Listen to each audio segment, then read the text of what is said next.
ప్రాముఖ్యమైన విశ్వాస జీవితం. ఈ రోజున ఈ టాపిక్ ని మనం ఒక ఎపిసోడ్ లో మనం కంప్లీట్ చేసుకోలేమనుకుంటున్నాను. నేను ఈరోజు మొదటి ఎపిసోడ్ గా మనం ఏం చేద్దామండి అంటే, విశ్వాసి అనబడే వ్యక్తి నేను విశ్వాసిని అని గుర్తించడానికి అతనికి కావలసిన వాక్య ప్రమాణాలు ఏంటి? నేను విశ్వాసిని అని తెలియాలండి అన్నప్పుడు చర్చ్కి వెళ్తే విశ్వాసి కాదు, బైబిల్ చదివితే కూడా విశ్వాసి కాదు, వాక్యం ప్రకటన చేసినప్పుడు విశ్వాసి కాదు. ఆ విషయం మనకు అర్థమయ్యేటప్పటికీ చాలా నష్టం జరిగిపోద్ది.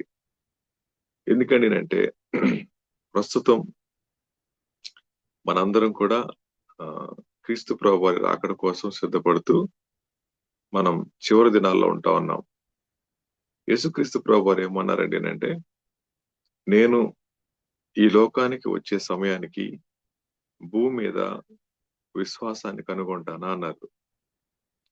రెండో మాట ఏమన్నారంటే, అక్రమం విస్తరించడం వలన ప్రేమ చల్లారిపోవును అన్నారు. రెండు మాటలు. ప్రస్తుతం మన చుట్టూ ఉన్న పరిస్థితులను చూస్తే ప్రేమ చల్లారిపోయింది. ప్రేమ విశ్వాసుల మధ్య మాత్రమే కాదు, లోకంలో కూడా ప్రేమ కనపడటం లేదు. రెండో మాట ఏమన్నారు ఆయన, నేను విశ్వాసాన్ని కనుగొంటానా అన్నారు. యేసు ప్రభు అన్న మాట లైట్ గా తీసుకోవడానికి లేదు, దాన్ని సీరియస్ గా తీసుకోవాల్సిందే. అలా తీసుకున్నప్పుడు విశ్వాసులమైన మనం విశ్వాసాన్ని కోల్పోవడానికి అనేక మార్గాలు ఉంటాయి. రెండో మాట, అనేక మంది విశ్వాసుల జీవితాల్లో లేని ఎలిమెంట్ కూడా విశ్వాసమే. అనేక మంది విశ్వాసుల జీవితాల్లో లేని ఎలిమెంట్ కూడా విశ్వాసమే. మీరు ఇలా అనొచ్చేమో, మాకు విశ్వాసం లేకపోవటం ఏంటన్నా, విశ్వాసం ఉంది కాబట్టే కదా మేము ఇలా వచ్చి వాక్యం వింటున్నామంటే అది చాలా పొరపాటు మాట. విశ్వాసం ఉండటం వేరు, విశ్వాసాన్ని కలిగిన భావన మనం కలిగి జీవించడం వేరు, క్రియలతో కూడిన విశ్వాసాన్ని కలిగి ఉండటం కూడా వేరు. సరే, ఈ వారం మనం ఏం చేయబోతున్నామంటే, ఒక వ్యక్తి మారు మనసు పొందిన తర్వాత నేను విశ్వాసిని అని అతనికి ఎవరు చెప్పాలి? పాస్టర్ గారు చెప్తే విశ్వాసం అవుతామా? అవలేం. అమ్మ నాన్న చెప్తే అవుతామా? అవలేం. వాక్యం మాత్రమే ఆ వ్యక్తికి ఆన్సర్ ఇవ్వాలి. అలా ఈ రోజున మనం నేర్చుకోబోతున్న మొదటి పాఠం ఏంటంటే, రక్షణ నిశ్చయత కలిగిన వాడు నిజమైన విశ్వాసిని. రక్షణ నిశ్చయత, అష్యూరెన్స్ ఆఫ్ సాల్వేషన్. ఈ టాపిక్ ని మరి తమ్ముడు మీరు కలిసి ప్లాన్ చేశారు, చాలా మంచి విషయం. అది విశ్వాసి అనేవాడు ఎవరు అర్థమైతే, వాడికున్న ఆధిక్యత ఏంటో అర్థమైతే, వాడు ఎలాంటి జీవితాన్ని అనుసరిస్తాడో మనం రాబోయే సెషన్స్ లో విందాం. సో మొదటి మాట చూద్దాం. మొదటి మాట చూడండి, యోహాను సువార్త 1వ అధ్యాయం 12వ వచనం.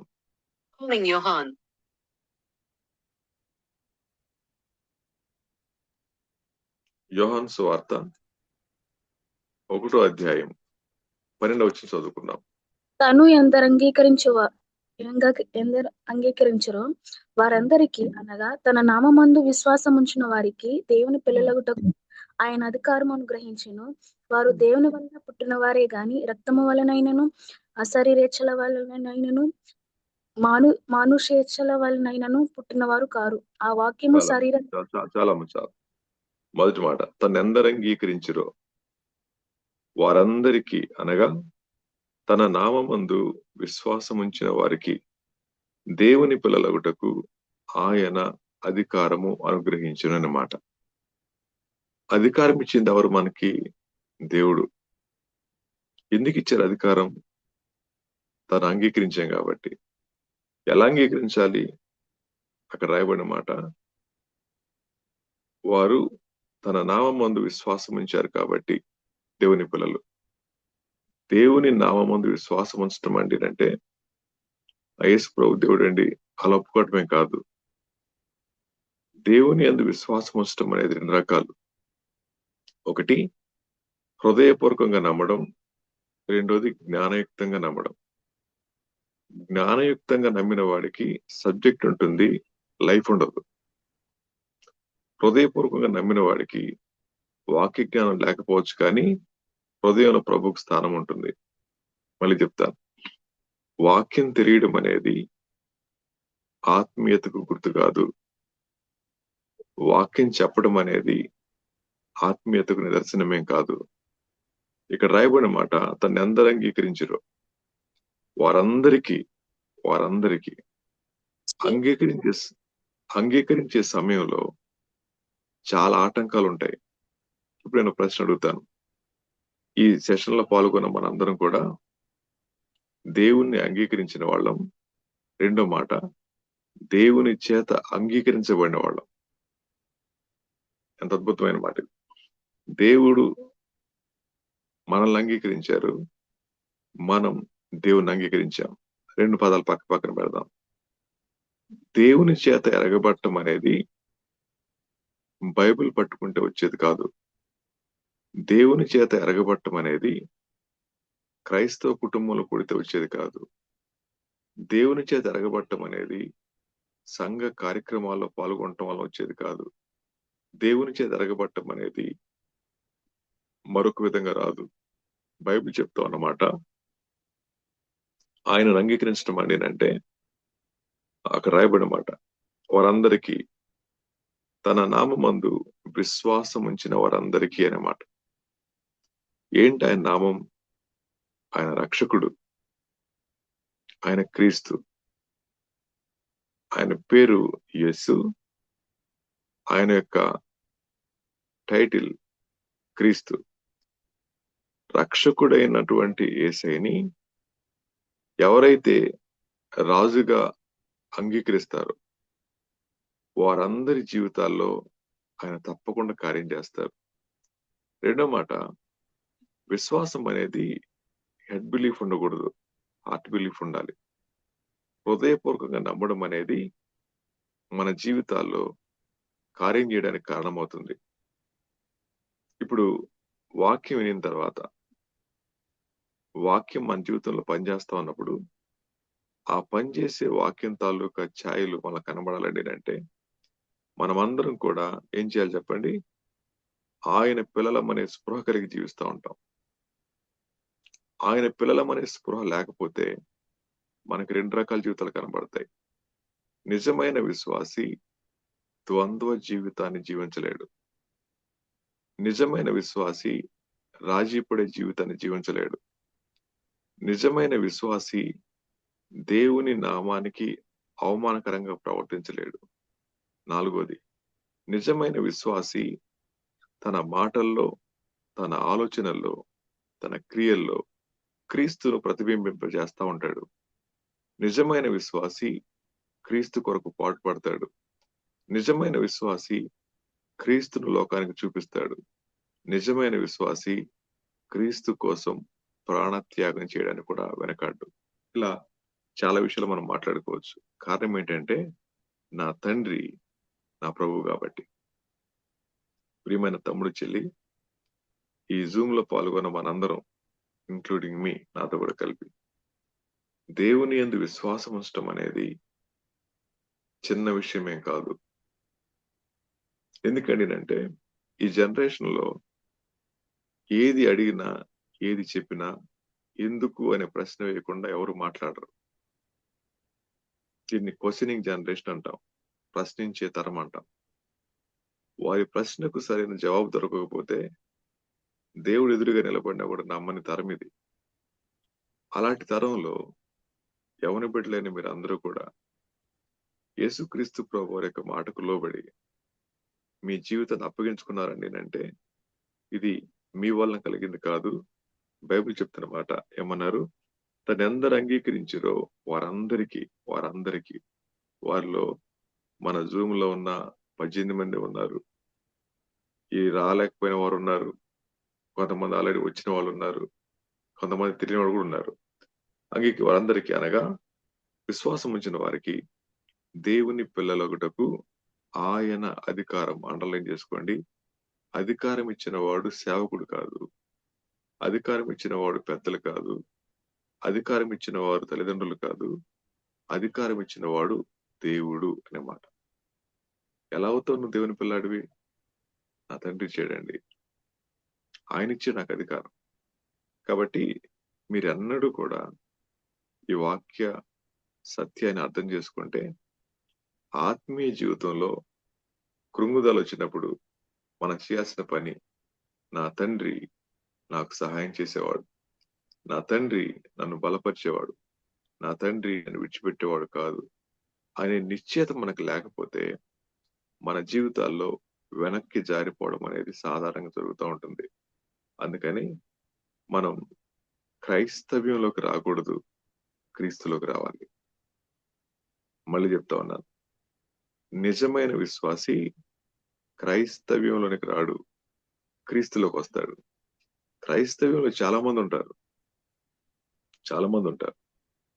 బైబిల్ చేత పట్టుకొని తప్పులు చేసేవారు చాలా మంది ఉంటారు.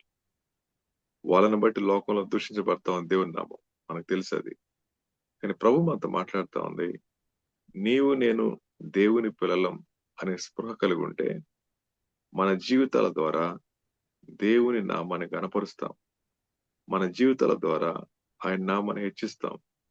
కాబట్టి విశ్వాసి అనుసరణీయమైన జీవితం అని పెట్టుకున్న టైటిల్లో విశ్వాసికి ఉండాల్సిన ఆధిక్యత ఏం చెప్పండి? నేను విశ్వాసం ఉంచాను, నాకు ఆయన అధికారం ఇచ్చాడు. ఏమని అధికారం ఇచ్చాడు? ఆయన పిల్లవాడిని, ఆయన పిల్లని అన్నమాట. పిల్ల అనుకుందాం, మన పిల్లలు స్కూల్కి పంపిస్తాం. స్కూల్కి పంపించినప్పుడు స్కూల్లో కూలి పని చేసుకునే పిల్లల తల్లిదండ్రుల పిల్లలు ఉంటారు, అధికారుల తల్లిదండ్రుల పిల్లలు కూడా ఉంటారు. కూలికి వెళ్ళేవాడు బిడ్డ కొంచెం తక్కువ కనబడొచ్చు, కానీ అధికారి పిల్లలు ఎలా వస్తారు?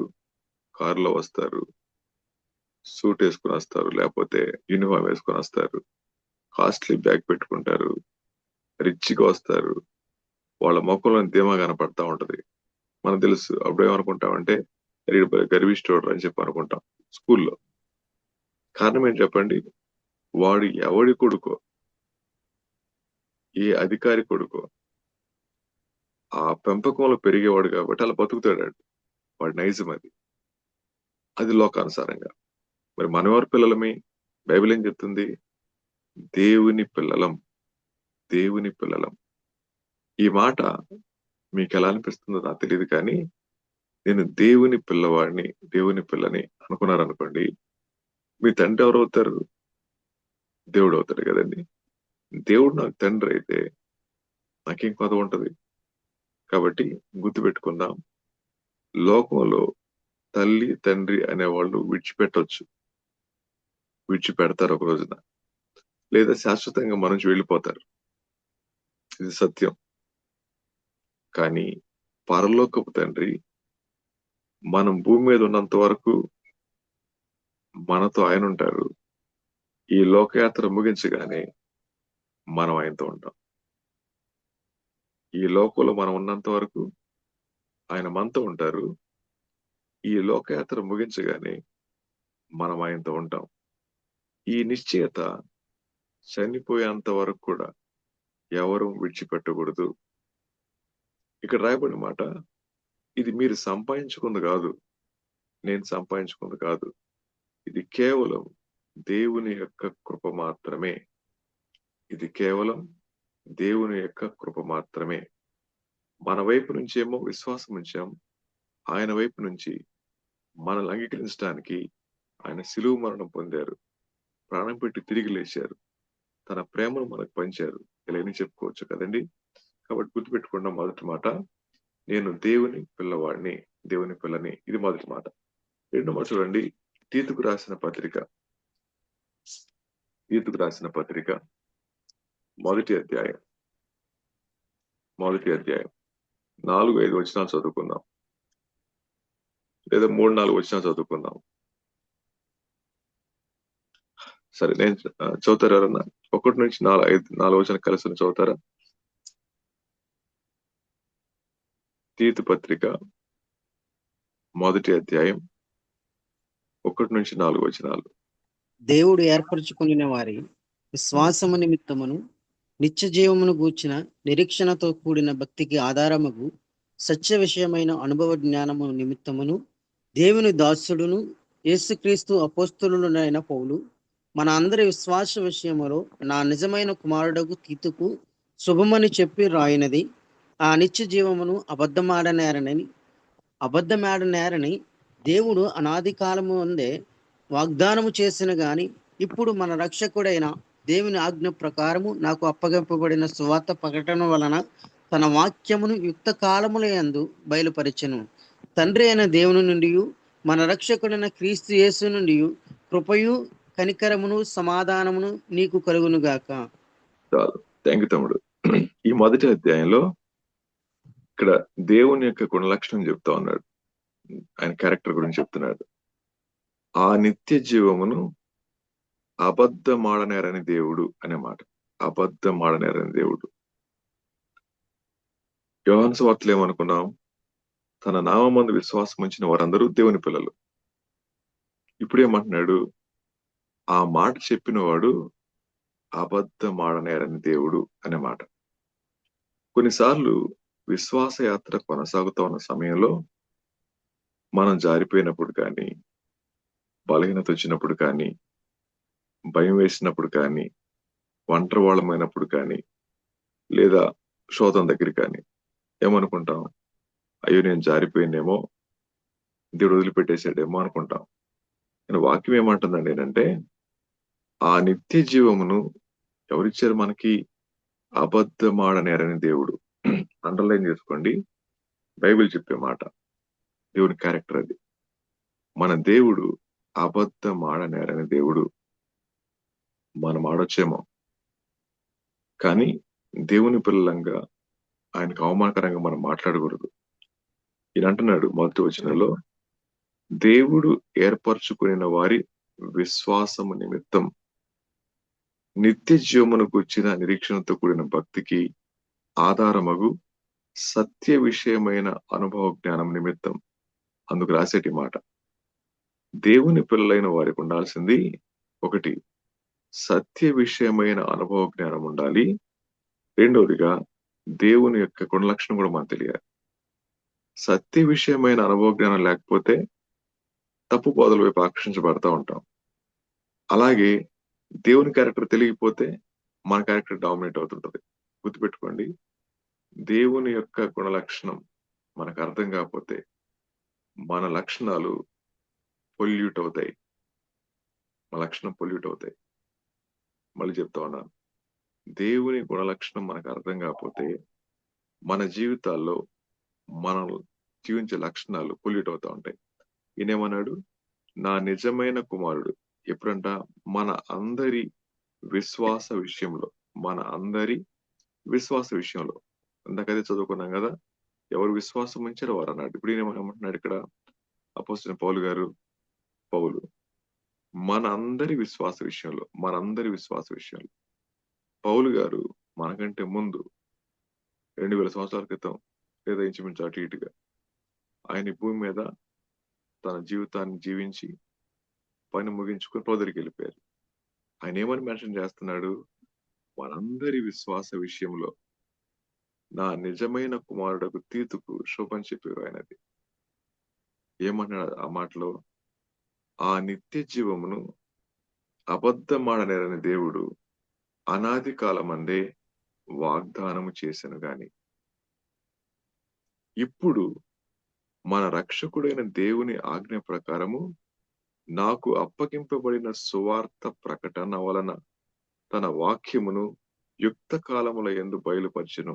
ఇప్పుడు ఎలా వచ్చింది అది మనకి? సువార్త ప్రకటన ద్వారా అన్నమాట.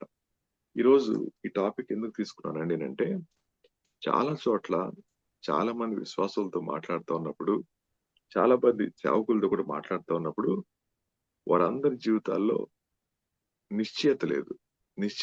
ఎష్యూరెన్స్ లేదు.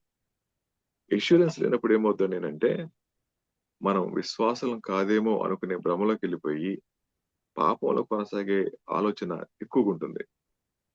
కాబట్టి నేను మనందరం గుర్తుపెట్టుకోవాల్సింది, నన్ను అంగీకరించిన వాడు యొక్క లక్షణం ఎవరైనా అబద్ధం ఆడనేటువంటి దేవుడు అన్నమాట. ఈ మాట గుర్తుపెట్టుకుంటే వాక్యం ఎంత అద్భుతంగా అర్థమవుతుంది కదండి. ఎంత అద్భుతంగా అర్థమవుతుంది. ఎలా తీసుకుందాం చెప్తాను చూడండి. ఎఫెసీ పత్రికలో ఆయన అంటాడు, అడుగు వాటి కంటేను ఊహించు వాటి కంటేను అత్యధికముగా దయచేసే దేవుడు. చదువుతారా? బాగుంటది కదా. ఎఫెసీ పత్రిక 3వ అధ్యాయం చివరి వచనాలు చదువుకుందాం. ఎఫెసీ పత్రిక 3వ అధ్యాయం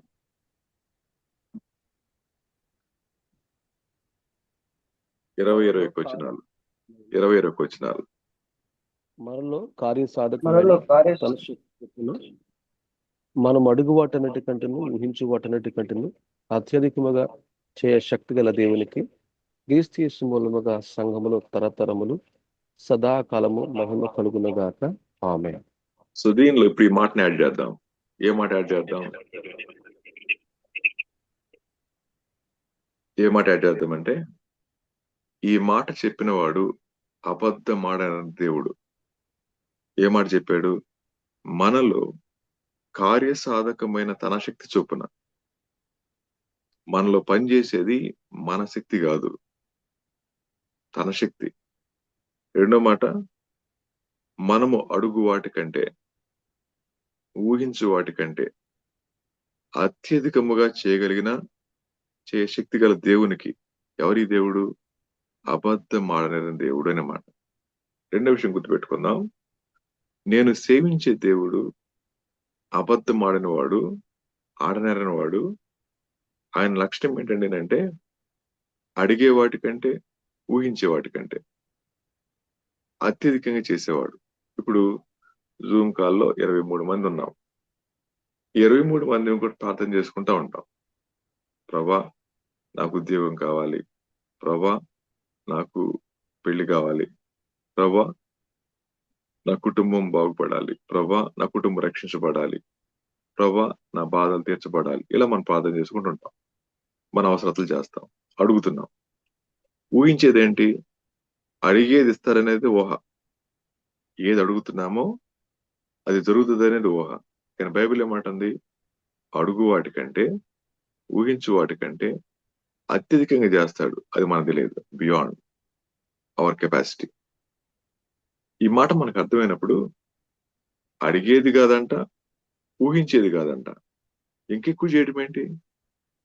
అది మనకు తెలియదు. అందుకనే దేవుడు సాధారణమైన వ్యక్తులను కూడా అసాధారణమైన పనికి వాడుకుంటారు. సాధారణమైన వ్యక్తిని మీరు సింపులే. మేము ఎక్కడ ఓడలు రేవన్నా, చిన్న పల్లెటూరు అన్నా, సముద్ర తీర ప్రాంతంలో మేము ఉంటాం, మాది లోకం అంతా అది అనుకున్నారు కదా. దేవుడు అక్కడ వాళ్ళను కూడా ప్రపంచానికి పరిచయం చేయగలడు. ఆయన అబద్ధం ఆడినటువంటి దేవుడు. ఆయన నేచర్ అది. అది మనకు అర్థమైతే ఇప్పుడు ఈ మాట ఎలా ఉంది చెప్పండి? ప్రభా నాకు ఉద్యోగం కావాలి.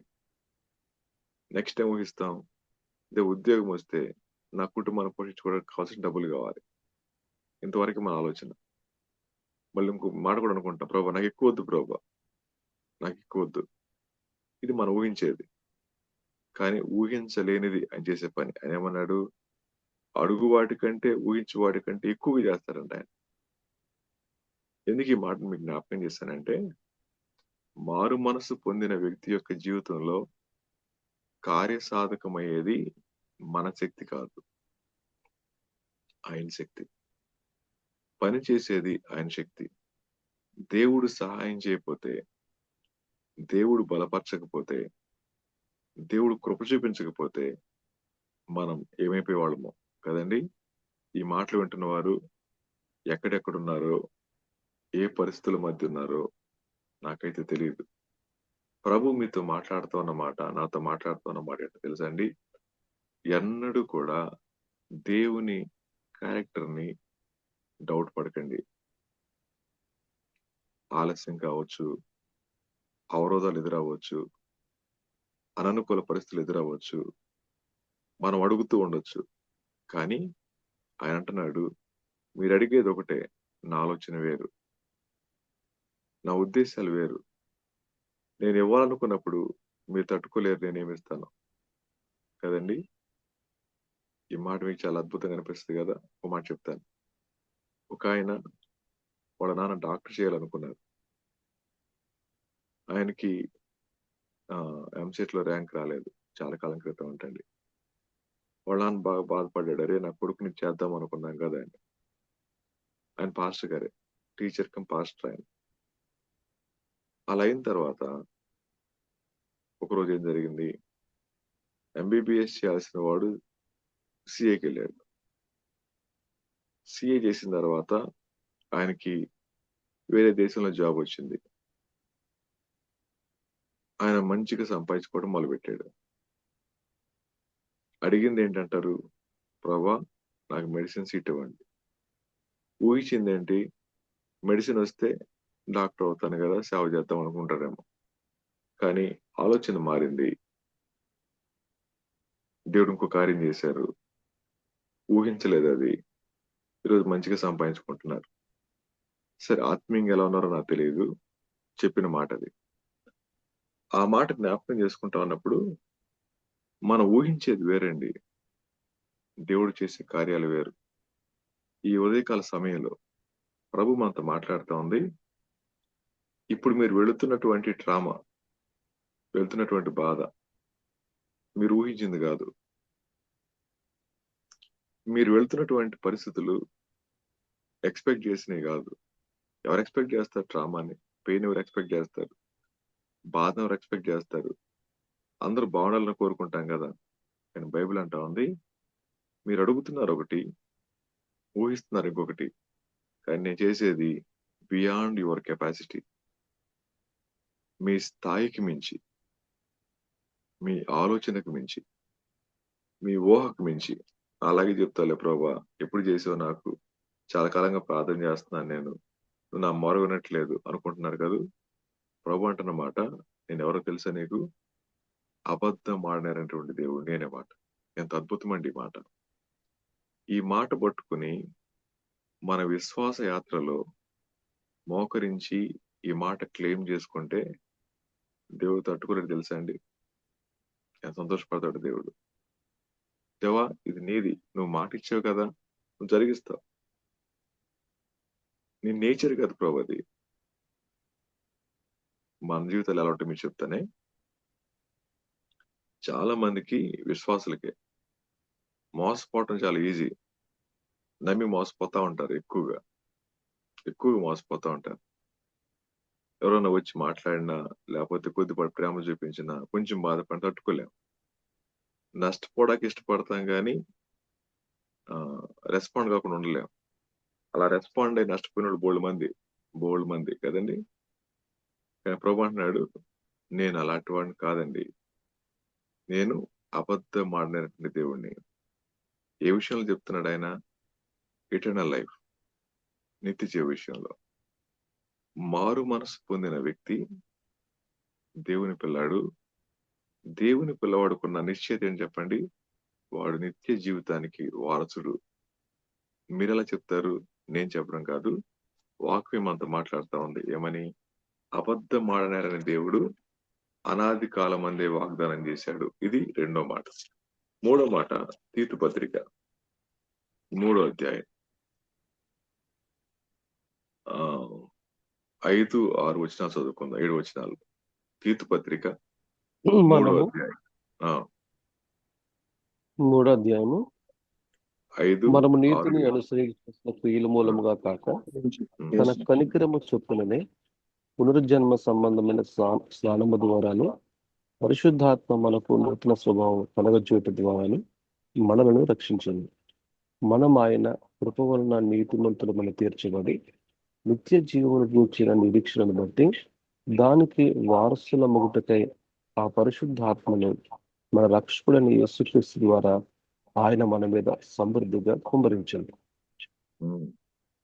ఈ మాట నమ్మదగినది కనుక దేవుని యందు విశ్వాసం ఉంచిన వారు సత్క్రియలను శ్రద్ధగా చేయటి యందు మనస్సుంచినట్లు నీవి సంగతులను కూర్చి దృఢముగా చెప్పుచుండవాలని కోరుచున్నాను. ఇవి అండర్లైన్ మంచివి, చేసుకోండి. చాలు మనుషులకు చాలు చాలు.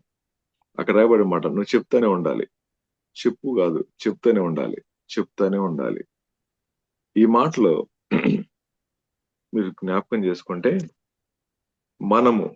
మనము నీతిని అనుసరించి చేసిన క్రియల మూలంగా కాదు. ఒకటి విశ్వాసం ఉంచాం, దేవుడు రక్షించాడు, ఆయన నేచర్ అది. ఇప్పుడు మూడో మాట ఏమంటున్నాడు, బాబు నీ నీతిని బట్టి కాదు, తన కనికరం చొప్పున పునర్జన్మ సంబంధమైన స్నానము ద్వారా పునఃస్థితి స్థాపన అని కింద రాసింది. స్థాపన ద్వారా పరిశుద్ధాత్మ మనకు నూతన స్వభావము కలుగ చేయటం ద్వారా, అండర్లైన్ చేసుకోండి, న్యూ నేచర్, నవీన స్వభావం, నూతన స్వభావం కలిగేట ద్వారా మనం రక్షించాను. రక్షించబడిన వ్యక్తి విశ్వాసిగా చలామణి అవుతా ఉన్నప్పుడు అతనిలో కనబడవలసింది న్యూ నేచర్, కొత్త స్వభావం కనబడాలి. ఈ మార్పు మనలో కనబడకపోయినా, మన ఎదుట విశ్వాసాలు అనబడే వారిలో కనబడకపోయినా వాళ్ళతో మాట్లాడటం చాలా మంచిది. ఎందుకంటే దేవుడు చెప్తున్నాడు, మీకేమిచ్చాను? New nature. ఏంటో న్యూ నేచర్ అండి అంటే, ఇంతకుముందు పాపాన్ని సంతోషంగా చేసేవాళ్ళమే, ఇప్పుడు చేయలేం. ఇంతకుముందు పాపం చేసే వారితో సంతోషం కలిసేవాళ్ళమే, ఇప్పుడు కలవలేం. ఇంతకుముందు టైంని వేస్ట్ చేసేవాళ్ళం, ఇప్పుడు వేస్ట్ చేయలేం. ఇంతకుముందు ప్రార్థన చేసుకునే వాళ్ళం కాదు, ఇప్పుడు చేసుకుంటాం. ఇంతకుముందు సంఘానికి క్రమంగా వచ్చేవాళ్ళం, ఇప్పుడు రాలేకపోతుంటాం. అప్పుడు వచ్చేవాళ్ళం కాదు, ఇప్పుడు వెళ్తాం. ఇలా న్యూ నేచర్, నూతన స్వభావం ఇచ్చి అని అంటున్నాడు, కలుగు చేయటం ద్వారా మనం రక్షించండి. ఇందుకు రక్షించాడు ఆయన. దేవుడు రక్షించడం మనం నమ్మితే మళ్ళీ ఏం కనపడాలి? కొత్త స్వభావం కనబడాలి.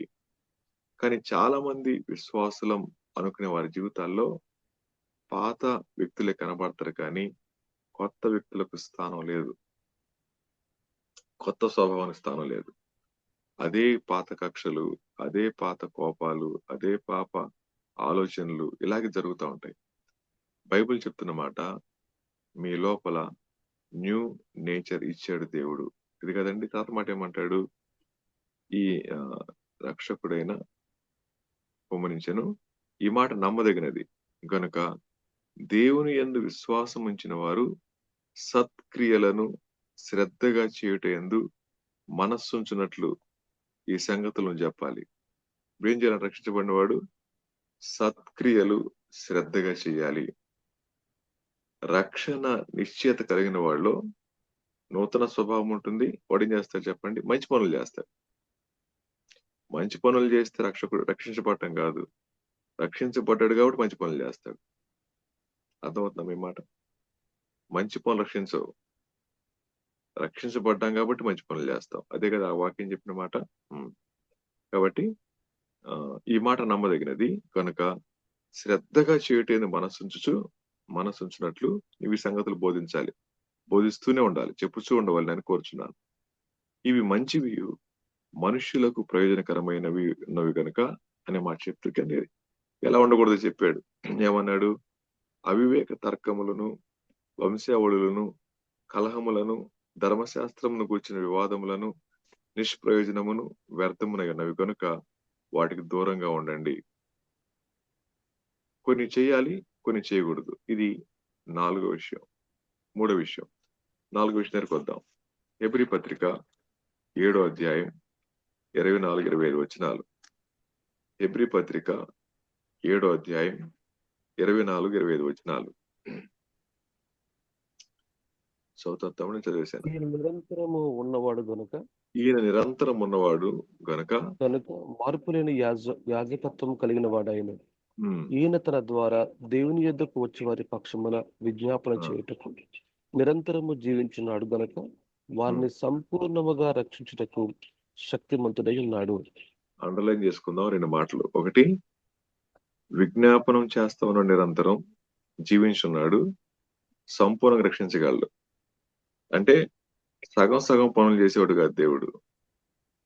ఈ అనుమానం చాలా మందికి వస్తా ఉంటది. ఏంటో నాన్నయ్య, చర్చికి వస్తున్నాను కానీ నాలో ఏం మార్పు రావట్లేదు, యేసుప్రభు నమ్ముకున్నాను కానీ అప్పటి నుంచి ఎందుకు డల్గా అయిపోయాను, అలా చాలా మంది మాడుతూ ఉంటారు. ఈయనేమన్నాడు, వారిని సంపూర్ణముగా రక్షించుటకు శక్తిమంతుడై ఉన్నాడు. ఇందాక ఒక నేచర్ చూసాం కదా, ఏ లక్షణం చూసాం? ఆయన అబద్ధం ఆడినటువంటి దేవుడు. ఆయన ఇప్పుడేమంటున్నాడు, వారిని సంపూర్ణముగా రక్షించుటకు శక్తివంతుడై ఉన్నాడు అనే మాట. ఈ మాట రెండు గుర్తుపెట్టుకోండి, అద్భుతమైన మాట. మన దేవుడు పని మధ్యలో ఆపేసేవాడు కాదు ఆయన. ఆపేసేవాడు కాదు ఆయన. నీవు మారు మనసు పొందిన మాట వాస్తవం అయితే, విశ్వాసం ఉంచిన మాట వాస్తవం అయితే, ఆయన నీకు ఇచ్చే భరోసా అంటే తెలుసా అండి, ఆయన సంపూర్ణముగా మన జీవితంలో కార్యం చేయడానికి శక్తి కలిగిన వాడు. ఎంత అద్భుతమైన మాట అండి ఇది. ఆయన తర్వాత మాట నిరంతరం ఉన్నవాడు, ఎటర్నల్ గాడ్. నిరంతరం ఉన్నాడు ఆయన, ఎవర్ లాస్టింగ్. నిరంతరం అనే మాట దేవునికి మాత్రమే వర్తిస్తుంది. భూమి మీద ఏది కూడా ఎల్లప్పుడూ ఉండదు. ప్రపంచంలో మన ప్రధానమంత్రి గారు ఒక దేశం వెళ్ళారు, సీషెల్స్ అనుకుంటా, బహుశా ఆ దేశం పేరు నాకు కరెక్ట్ గుర్తులేదు. ఆ దేశం వెళ్ళినప్పుడు మీడియాలో ఏమని వచ్చిందంటే, ప్రపంచంలో అత్యంత వృద్ధ అంటే బ్రతుకున్న తాబేలుని కలుసుకున్నారు. తాబేలు పేరు జొనాథన్ అంట. వెళ్ళి కలుసుకున్నారు. తాబేలుతో ఫోటో దిగారు, తాబేలుకి ఏదో గడ్డి పెట్టారు, తిన్నారు, అయిపోయింది. ఆ జొనాథన్ కూడా వెళ్ళిపోద్ది ఒక రోజున. ప్రస్తుతం ఉంది, కొంతకాలానికి ఉండదు. కానీ ప్రపంచం అంతా ఇప్పుడు ఏమంటున్నారు, అత్యంత ప్రాచీనమైన తాబేలండి, అదొక్కటి మాత్రం బతుకుంది, దాని వయసు 200 సంవత్సరాల పైన అన్నారు. ఓకే, కానీ అది శాశ్వతమైనది కాదు. దేవుడు మాత్రమే శాశ్వతమైన వాడు.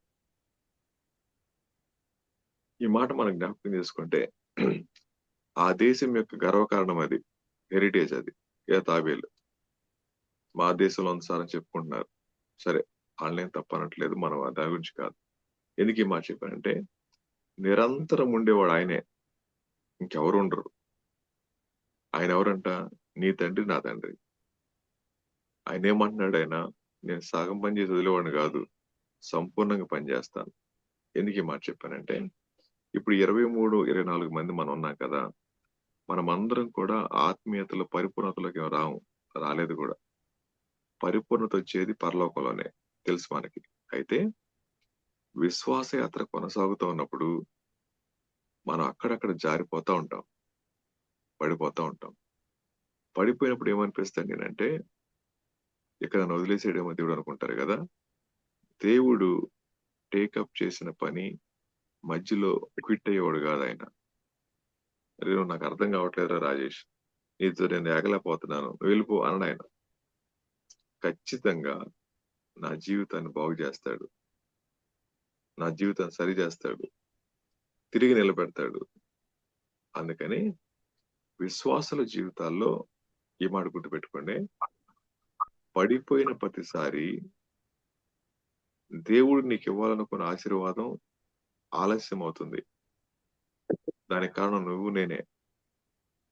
అదే దేవుని సహాయంతో ముందుకెళ్తున్నాం అనుకోండి, సరైన సమయానికి జరుగుతూ ఉంటాయి. ఈ మాట మీరు అర్థం చేసుకోండి. దేవుడు దాచి ఉంచింది ఆలస్యం అవడం గల కారణం మనం వెనకెళ్ళిపోవడమే, ఆయన వెనకడుగేయటం కాదు. ఆయన ఏమన్నాడు, నిరంతరం జీవిస్తున్నాడు, ఆయన ఎల్లప్పుడూ ఉండేవాడు, ఆయన మార్పు లేనివాడు, ఆయన మన పక్షాన విజ్ఞాపన చేసేవాడు, రక్షించడానికి శక్తిమంతుడు. ఇన్ని లక్షణాలు ఉన్నాయి దీంట్లో, 25 వచనంలో, 24-25లో. మీ తర్వాత చదువుకోండి. రక్షించబడిన నీవు నేను ఎంత ధన్యులని చెప్పండి. ఎవరంట మనం రక్షించిన దేవుడు? నిరంతరం ఉన్నవాడు, మార్పు లేని వాడాయన, తర్వాత తన యొద్దకు వచ్చే వారి పక్షాన్ని విజ్ఞాపన చేసేవాడు ఆయన, నిరంతరం జీవిస్తున్నటువంటి వాడాయన, సంపూర్ణంగా రక్షించుటకు శక్తివంతుడు ఆయన. ఈయన దేవుడు అంటే. ఇది మనకు అర్థమైతే మన ఆత్మీయ జీవితంలో వచ్చే మార్పు రాడికల్గా ఉంటుంది. ఈ మాట మనం గుర్తుపెట్టుకోవాలి.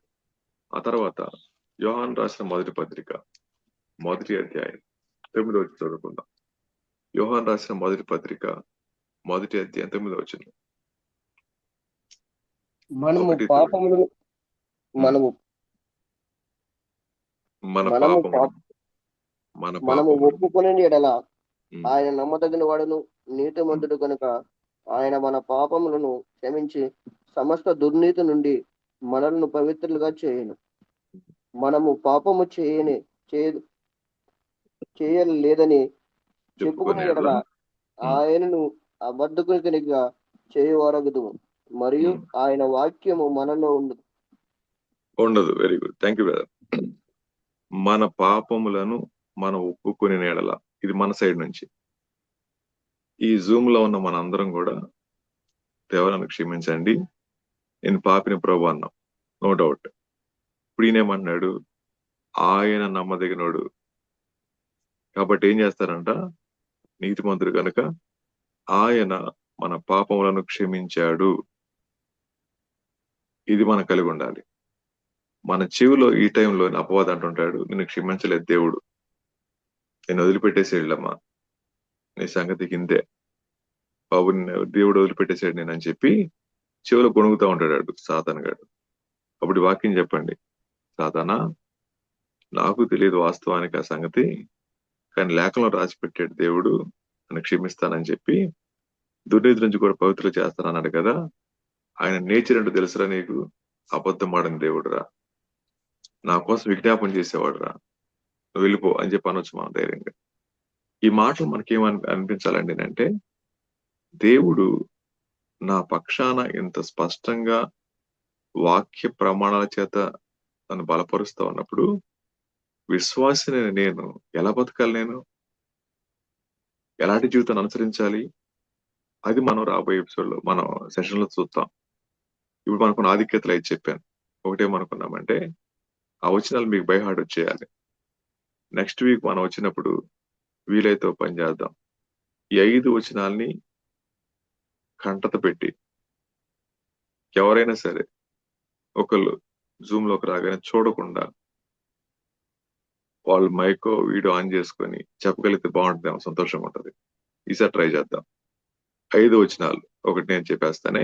మొదటిది యోహాను సువార్త 1:12, అక్కడ రాయబడే మాట, ఎవరు అంగీకరిస్తే వాళ్ళు దేవుని పిల్లలు. ఒకటి. రెండో మాట ఏమనుకున్నాం, తీతు పత్రిక 1వ అధ్యాయం 4 వచనాలు చెప్పాం. ఏమని చెప్పాం, ఆయన మాట తప్పని వాడు, ఆయన కార్యం జరిగించేవాడు, ఆయన వాగ్దానం చేశాడు. ఇది రెండో మాట. మూడో మాట ఏమనుకున్నాం, అదే తీతు పత్రిక 3-4 వచనాల్లో రక్షించబడిన వాడు క్రియలు చేస్తాడు, క్రియలు రక్షించమని మాట చూసాం. 4 మాట ఏం చూసాం, హెబ్రీ పత్రికలో మనం చూసాం కదా, ఏమన్నాడు ఆయన, హెబ్రీ పత్రిక 7వ అధ్యాయం 24-25 వచనాల్లో కదా, ఆయన మన జీవితాలకి 25 విజ్ఞాపన చేస్తాడు, మార్పు తన ద్వారా లేనివాడు, వచ్చే వరకు విజ్ఞాపన చేస్తాడు, రక్షిస్తాడు, నిరంతరము జీవితం. ఆయన సమర్థుడు, ఆయన సంపూర్ణంగా విమోచించేవాడు, ఆయన సంపూర్ణంగా విమోచించేవాడు. ఆయన చివరి ఇక్కడేమన్నాడు, మన పాపాలు మనం ఒప్పుకుంటే ఆయన నమ్మదగిన వాడు నీతిమంతుడు కనుక ఆయన మన పాపములను క్షమించి సమస్త దుర్నీతిని మన పవిత్రులుగా చేస్తాడు. ఇది ఆయన ప్రామిస్. ఈ 5 విషయాలను ఎత్తిపట్టుకొని మీరు వీలైతే ఈ మీటింగ్ అయిన తర్వాత ఒక మంచి నోట్స్ లో బైబిల్ రాసేసుకొని ఎప్పుడు అనుమానం వచ్చినా ఆ 5 వచనాల మీద చేయబట్టాడు, ప్రభా ఒకసారి చూడండి, దేవుడు నన్ను రక్షించుకున్నందుకు నీకు వందనాలు ప్రభా, నన్ను బట్టి కాదు, నా యోగ్యతను బట్టి కాదు, ఇది కేవలం నీ కృప మాత్రమే అని గుర్తిరిగి ఆయన ఇచ్చినటువంటి నిశ్చయతను బట్టి ఆయన గణపరిచి ఆయన ఏం ఆశిస్తా ఉన్నాడో ఆ విధంగా జీవించడానికి మనం ఆయత్తపడదాం. కాబట్టి విశ్వాసి అనుసరణీయమైన జీవితం అన్న అంశంలో విశ్వాసికున్న ఆధిక్యత చెప్పాను ఈరోజు. ఆ ఆధిక్యతలు 5 మనం పక్కన పెట్టుకొని ఇలాంటి ఆధిక్యత కలిగిన మనం ఎలా జీవించాలని ఆశపడుతున్నాడు ఆయన అన్న విషయాన్ని రాబోయే ఎపిసోడ్ లో చూద్దాం. సమయం 5:59 అయింది. ఈ సెషన్ మనం ముగించుకొని ప్రార్థన చేసుకుందాం. తల్ల వంచండి, కళ్ళు మూసుకోండి, చిన్న ప్రార్థన చేసుకుందాం. దయగలిగిన మా తండ్రి, కృప కలిగిన మా దేవుని వందనాలు. ఇంతవరకు మేము ఎలా రక్షించబడ్డామో, మీరు ఎలాంటి దేవుడు, మీ స్వభావం ఏంటో, మా స్వభావం ఏంటో, మీరు ఏం చేయగలరో అడుగు వాటికంటే, ఊహించే వాటికంటే చేయగలిగిన దేవుడు అనే విషయాన్ని జ్ఞాపకం చేసుకుంటా ఉన్నప్పుడు ఆరాధించకుండలేకపోతా ఉన్నాం ప్రభా. మా ప్రియ తమ్ముళ్ళు, చెల్లెళ్ళు, అక్క వాళ్ళు, అన్నవాళ్ళు ఎవరైతే జాయిన్ అయ్యి ఉన్నారో ప్రభా, వారి జీవితాల్లో మీరు చాలినటువంటి దేవుడిని ఆరాధిస్తా ఉన్నారు. అంత మాత్రమే కాదు, వారి జీవితాలకు కావాల్సిన కృప దయచేయండి దేవా. మేము చాలా విషయాల్లో అడుగుతున్నాం, ఊహించగలుగుతున్నాం, కానీ ఆ మేము ఊహించలేని కూడా మీరు చేసే దేవుడో ప్రభా. మీరు అన్నడు కూడా విడిచిపెట్టే దేవుడో కాదు. మీరు ఇచ్చిన నిశ్చయిత కొరకు నీ స్తోత్రం తెలుస్తా ఉన్నాను. విన్న ఈ మాటలు మా అందరి అంతరంగాలు ముదించబడడానికి సహాయం చేయండి. మరొక వారం మేము కలుసుకున్న పర్యంతం మీరు ఎక్కడ చోట భద్రపరచమని, చేరవచ్చిన ప్రతి ఒక్కరికి దీవెనలు దయచేయమని వేడుకుంటూ యేసు ప్రభు నామములో ప్రార్థిస్తున్నాం తండ్రి. ఆమేన్. అందరికి వందనాలండి. Thank you so much.